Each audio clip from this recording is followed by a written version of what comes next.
خواب کا وحی سے کیا تعلق ہے؟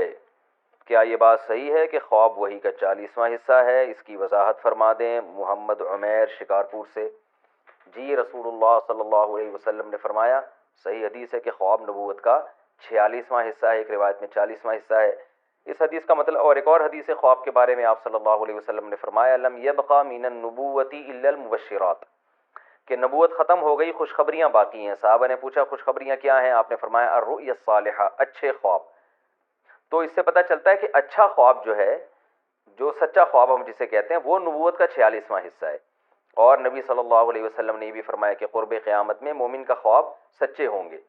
تو نبوت کا 46واں حصہ ہے، اس کی بہت ساری تفسیریں کی گئی ہیں۔ جو مجھے زیادہ اچھی تفسیر لگتی ہے وہ یہ لگتی ہے کہ کیونکہ نبوت کا جو 100% نبوت ہے وہ تو جبریل وحی لے کر آتے ہیں، وہ 100% پکی چیز ہے۔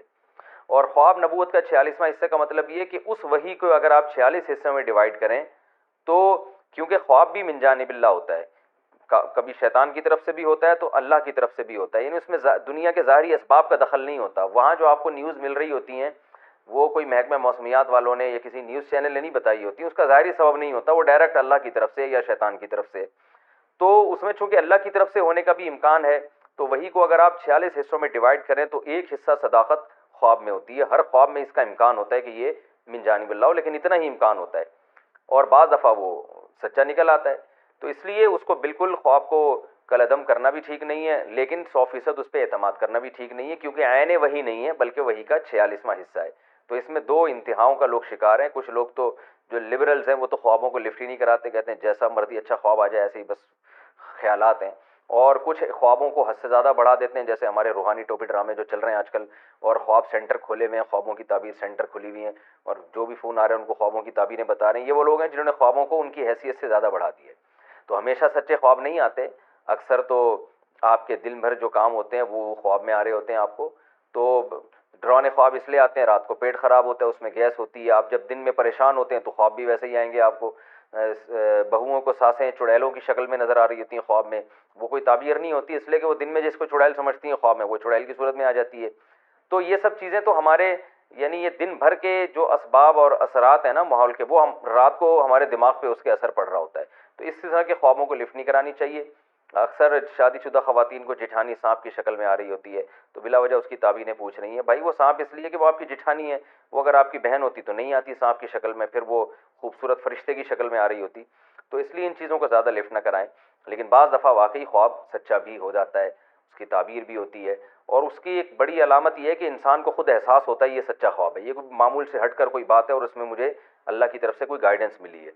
تو اس میں پھر یہ ہے کہ اس میں چند شرطوں کے ساتھ اس پر عمل کیا جائے گا۔ اس کو پہلی بات شریعت کے خلاف نہ ہو۔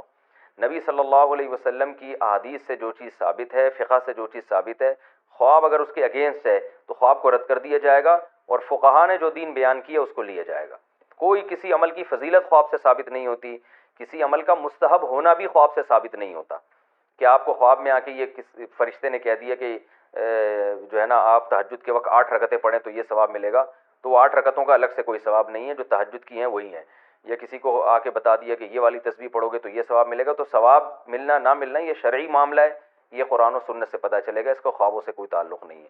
آپ کو آ کے بتا دیا کہ فلاں مولانا صاحب ہے ان سے مسئلہ پوچھا کرو، وہ بالکل صحیح ہیں، تو آپ ان مولانا کی تحقیق کر لیں۔ اگر علماء کو ان پر مولانا پر اعتماد نہیں ہے تو پھر آپ خواب کی بیس پر ان پہ اعتماد نہیں کر سکتے، کیونکہ قرآن کیا کہہ رہا ہے، فَاسْأَلُوا أَهْلَ الذِّكْرِ إِن كُنتُمْ لَا تَعْلَمُونَ، علماء سے پوچھو۔ تو جب علماء کسی پر اعتماد نہیں کر رہے ہیں تو سارا دن آپ کو خواب میں بشارتیں ملتی رہیں کہ یہ بہت نیک ہے، یہ بڑے بزرگ ہیں، اس کی بزرگی پر یقین نہ کریں آپ، کیونکہ یہ علماء کے قول میں اور خواب میں جب تضاد ہو رہا ہے تو قرآن آپ کو علماء کے قول کی تقلید کا حکم دے رہا ہے۔ ایسے موقع پہ فَاسْأَلُوا أَهْلَ الذِّكْرِ، اہل علم سے رابطہ کرو۔ تو لوگ کیا کرتے ہیں، شرعی حدود سے تجاوز کرتے ہیں خوابوں کے معاملے میں، رشتے کر دیتے ہیں۔ جو خواب آیا تو وہ لڑکا آیا تھا خواب میں کہ بالکل ایک خوبصورت فرشتے کی شکل میں، لہذا میری بیٹی کے لیے وہی مناسب ہے۔ اب گراؤنڈ ریئلٹی کہہ رہی ہے وہ بندہ ٹھیک نہیں ہے، جب آپ نے تحقیقات کروائیں تو پتہ چلا کہ وہ ٹھیک نہیں ہے۔ تو حدیث بھی یہی کہہ رہی ہے، اذا خطب الیکم من ترضون دینہ وخلقہ فزوجوہ، جب کوئی ایسا شخص نکاح کا پیغام بھیجے جو دین اور اخلاق سے تم مطمئن ہو تو نکاح کرو۔ تو مفہوم سے یہ پتہ چل رہا ہے کہ اگر ایسا الٹا سیدھا آڑا ترشا آدمی آ رہا ہے تو نکاح مت کرو۔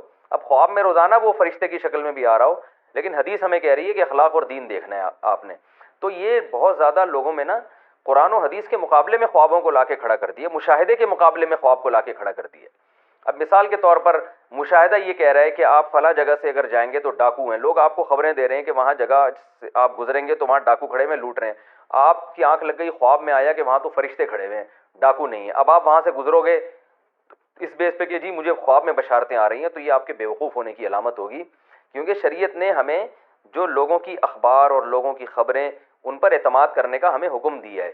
ہم جو حدیث میں بھی تو لوگوں کی خبر پہ اعتماد کرتے ہیں نا، تو ثقہ لوگ جب کوئی خبر دیں گے تو اس کو مانا جائے گا۔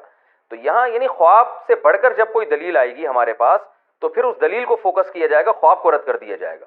ہاں آپ کا خواب کسی دلیل سے نہیں ٹکرا رہا تو پھر اس پر عمل کرنے میں کوئی حرج نہیں ہے۔ تو اس لیے یہ سب چیزوں کا اگر خیال ہو تو پھر خواب کی ایک حیثیت ہے، ورنہ اس سے لوگ گمراہ بھی بہت ہو رہے ہیں۔ سب اس دونوں چیزوں کا خیال کرنے چاہیے۔ جاگنے کے بعد اچھا ایک اور چیز یہاں پر یہ بھی ہے، آپ کے اعمال اچھے نہیں ہیں، لوگوں کو خواب آ رہا ہوتا ہے میں مجھ سے اللہ خوش ہے اور میں جنت میں ٹہل رہا ہوں، تو وہ بلا وجہ خوش فہمی کا شکار ہو جاتے ہیں کہ ہمیں اللہ کی طرف سے بشارت ملی ہے۔ تو یہ خواب اللہ کی طرف سے نہیں ہے، یہ شیطان کی طرف سے ہے، کیونکہ آپ کی حرکتیں ٹھیک نہیں ہیں۔ آپ نہیں جانتے تو محلے والوں سے پوچھیں، وہ آپ کو بتا دیں گے۔ معذرت یعنی میں آپ سے میری مراد جو لوگ میرا اس وقت کلپ نہیں سن رہے ان کی بات کر رہا ہوں، تو محلے والے بتا دیں گے، بیوی بتائے گی آپ کی اس کی حرکتیں ٹھیک نہیں ہیں، پھر بھی آپ کو خواب میں بشارتیں آ رہی ہیں، اس کا مطلب ہے کہ یہ شیطان ہے جو آپ کو بد عمل بنا رہا ہے، آپ کو تھپکیاں دے دے کے جنت دکھا رہا ہے اور اس خوش فہمی میں مبتلا کر رہا ہے کہ آپ جنت میں جائیں گے۔ تو اس سے کیا ہوگا، آپ گناہوں پر اور جری ہوں گے۔ ایک خاتون کا میرے پاس فون آیا کہ میرا بھائی کا انتقال ہو گیا، میں جنت میں ٹہلتے ہوئے دیکھ رہی ہوں۔ میں نے کہا کہ وہ نماز پڑھتا تھا، کہ نہیں نماز تو کبھی نہیں پڑھی اس نے۔ تو میں نے کہا پھر یہ جنت میں ٹہلنے والے خوابوں پہ بالکل اعتماد نہ کریں، بے نمازی کے لیے جو قرآن کہہ رہا ہے وہ تو جہنم کی آگ ہے، تو بس بھائی کے لیے رو رو کے دعا کریں۔ یہ شیطان نے آپ کو خواب اس لیے دکھایا ہے کہ آپ بھائی کے لیے پھر توبہ نہ کریں آپ، کیونکہ آپ کو پتا تھا بے نمازی ہے، تو بے نمازی کے لیے لوگ تو پھر زیادہ دعا کریں گے نا بہنیں کہ اللہ پتہ نہیں اس کو کیا سزا ہوگی، تو زیادہ روئیں گے۔ اب خواب آ گیا جنت میں ٹہل رہا ہے، تو اب آپ نے اس کے لیے دعا نہیں مانگنی، اس لیے کہ یار وہ تو چلو جنت میں چلا گیا، اب کیا دعا رہ گئی۔ تو شیطان کیا چاہ رہا ہے کہ وہ پیچھے جو لوگ دعا مانگتے تھے نا وہ بھی نہ مانگے۔ تو یہ پہلے عمل ہے، بعد میں یہ ساری چیزیں۔ تو ہاں آپ کے نیک اعمال ہیں، اچھے اعمال ہیں، گناہوں سے بچنے کی توفیق مل رہی ہے آپ کو ماشاءاللہ، اور جو ہے آپ دین پہ مضبوطی سے قائم ہیں، پھر خواب میں اگر خوشخبری مل رہی ہے جنت کی تو پھر یہ اللہ کی طرف سے یقیناً تسلی ہے، کیونکہ یہ خواب دلیل شرعی سے ٹکرا نہیں رہا ہے بلکہ دلیل شرعی اس خواب کی اور تائید کر رہی ہے۔ پھر اس خواب کو جو ہے نا ایک تسلی کے طور پر بیان بھی کیا جا سکتا ہے اور تسلی بھی ہو سکتی ہے، الحمدللہ بھائی اللہ کی طرف سے خوشخبری مل رہی ہے۔ اسی طرح آپ کے اعمال بہت اچھے ہیں، آپ شریعت پہ مکمل چل رہے ہیں، اپنی طرف سے جتنی کوششیں کر رہے ہیں، خواب میں آپ جہنم کی آگ میں جل رہے ہیں، تو بھی مایوسی کی ضرورت نہیں ہے۔ یہ شیطان ہے جو آپ کو عمل سے ہٹا رہا ہے، مایوس کر رہا ہے، کیونکہ اللہ نے کہا جس کا عمل اچھا ہوگا اس کو جنت میں لے کے جاؤں گا۔ تو اس لیے پہلے عمل بعد میں یہ خواب، یہ پوری تفصیل سنانے کا یہ مقصد ہے۔